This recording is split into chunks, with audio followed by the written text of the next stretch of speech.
হয়েছে যে রানীর বাজারের অন্তর্ভুক্ত, ওই নামই বাজারটা আনা হয়েছে।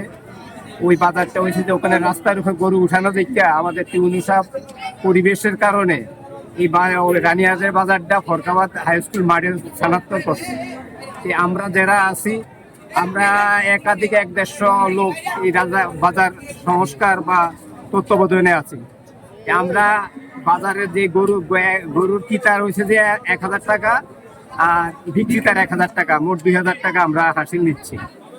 আমরা এই বাজারের পরিবেশ সুন্দর করে এই মাঠের যে খেলাধুলার সৌন্দর্য রাখার জন্য বাজারে পরে আমরা একটা বালু টালু দিয়ে ব্লিচিং পাউডার দিয়ে আমরা বাজারটা মাঠটা সুন্দরভাবে খেলার উপযোগী করে দিব এই আশাবাদ ব্যক্ত করি।